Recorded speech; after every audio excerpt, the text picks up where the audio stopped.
قرآن مجید فرقان حمید نے میاں بیوی کا جو رشتہ بیان کیا ہے نا، اس رشتے کو آپ سمجھیں جو قرآن پاک نے میاں بیوی کا رشتہ بیان کیا۔ کہن لباس لکم وانتم لباس لہن، فرمایا بیویاں تمہارا لباس ہیں اور تم ان کا لباس ہو۔ وہ تمہارا لباس ہے اور تم، اللہ اکبر، کیسا خوبصورت لفظ قرآن پاک نے، ہن لباس لکم وانتم لباس لہن، فرمایا وہ تمہارا لباس ہے اور تم، سمجھ آ رہی ہے نا جی بات کی، وہ تمہارا لباس ہے اور تم ان کا لباس ہو۔ تین خوبیاں تو ہر لباس میں ہوتی ہیں، تین چیزوں کے لیے لباس پہنا جاتا ہے، تین چیزیں، تین قسم کی آسائشیں لباس میں پائی جاتی ہیں، اس پر تو تمام مفسرین کا اتفاق ہے۔ سب سے پہلی چیز، لباس جو ہوتا ہے وہ بندے کو گرمی اور سردی سے بچاتا ہے۔ سخت سردی میں لباس لے لیں تو بندہ سردی سے بچ جاتا ہے۔ اس کا مطلب یہ ہوا کہ میاں بیوی ایک دوسرے کا لباس ہیں۔ اگر بیوی کی طرف کوئی تکلیف آتی ہے تو میاں اس کو بچاتا ہے، اور اگر میاں کی طرف کوئی تکلیف آتی ہے تو عورت اس کو بچاتی ہے۔ میاں بیوی ایک دوسرے کا لباس ہے۔ لباس کیا کرتا ہے؟ لباس آدمی کے عیب چھپاتا ہے، اس کے وجود پر کتنے دھبے ہیں، کتنے نشان ہیں، وہ سارے چھپا لیتا ہے لباس۔ میاں بیوی ایک دوسرے کے عیب چھپانے والے ہوتے ہیں، عیب بتانے والے، رونا رونے والے نہیں ہوتے کہ بی بی جب بھی میکے گئی اس نے جا کے رونا شروع کر دیا، اتنی میں تانگو دوسرا ہے ہی کوئی نہیں۔ اور خامد صاحب جب بھی ملے انہوں نے ایک ہی راگ الاپنا شروع کر دیا کہ میری کیا بات تھی، مجھے مل کیا گیا ہے، میں کیا تھا، میرے ساتھ ہوا کیا ہے۔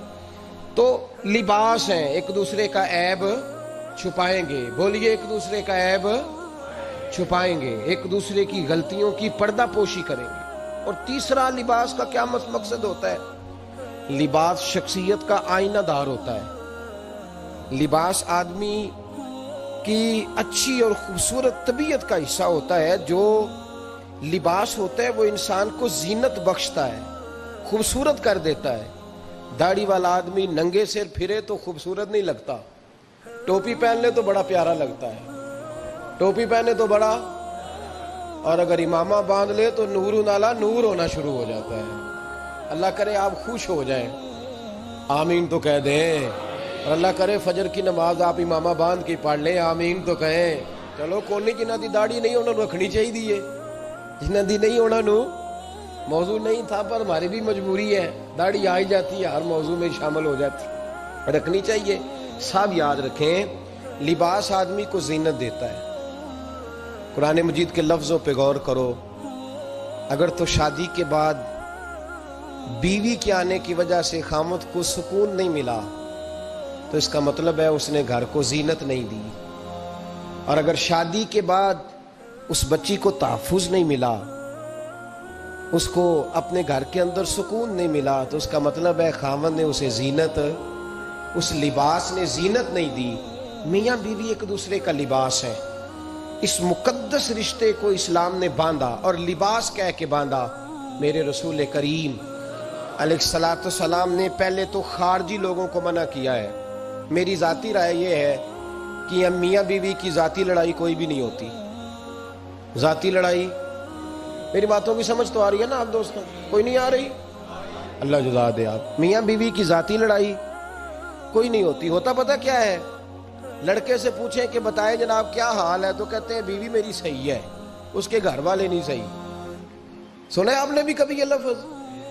تو اسی طریقے سے اگر لڑکی سے پوچھیں کہ تیرا کیا حال ہے، تو کہتی ہے خامن تو میرا دھیان رکھتا ہے، اس کی اماں نہیں خیال رکھنے دیتی۔ تو لڑائی جو ہوتی ہے وہ تیسرے آدمی کی وجہ سے ہوتی ہے۔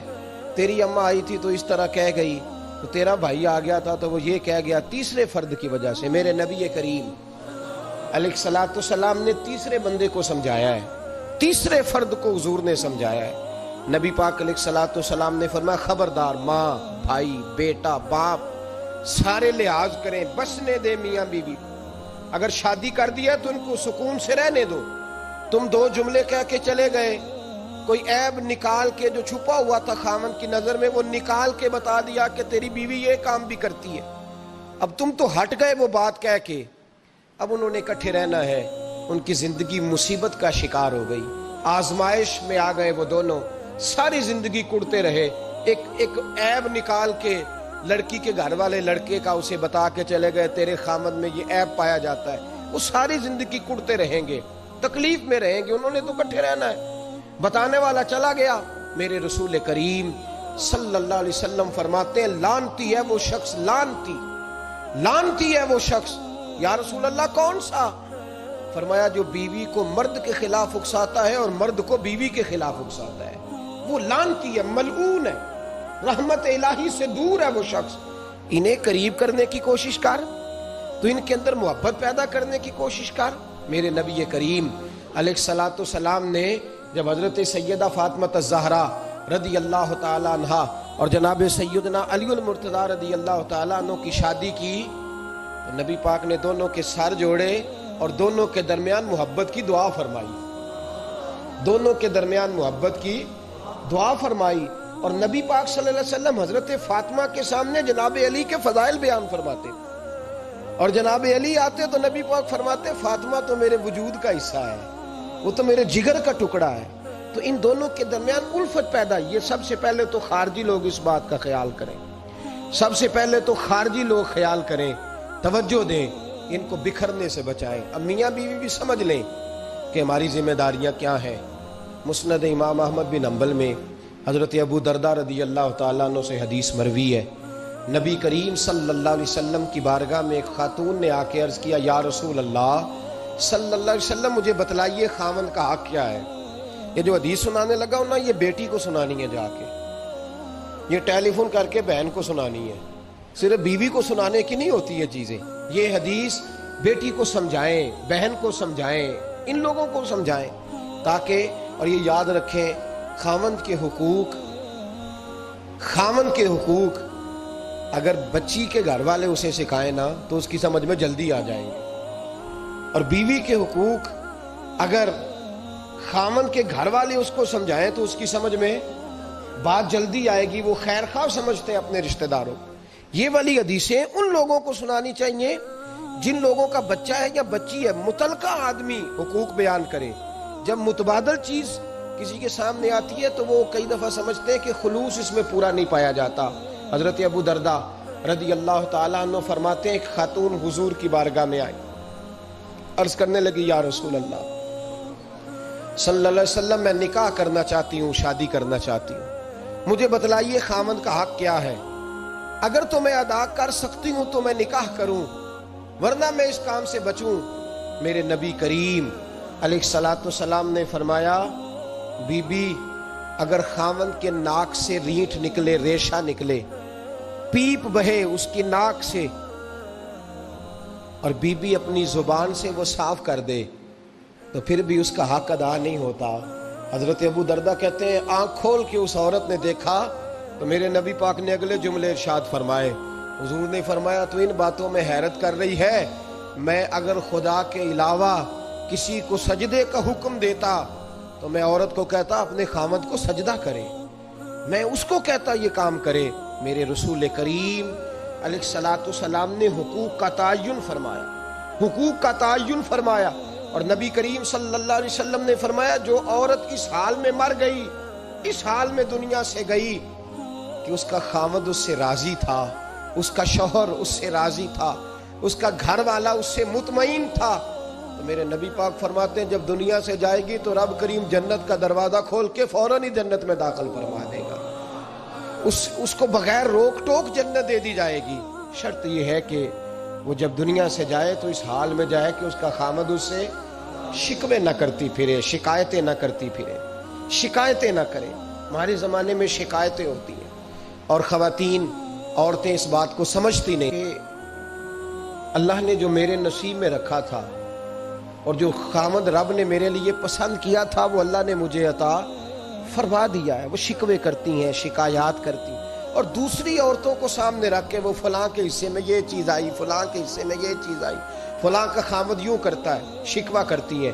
میرے رسول پاک علیہ السلام نے فرمایا عورتیں کثرت سے جہنم میں جائیں گی، کثرت سے۔ تو ایک صحابی رو پڑے، ایک حدیث میں لفظ یہ ہے رو پڑے، عرض کرنے لگے یا رسول اللہ وہ ہماری مائیں بھی ہیں، بیٹیاں بھی ہیں، بہنیں بھی ہیں، حضور جہنم میں جائیں گی؟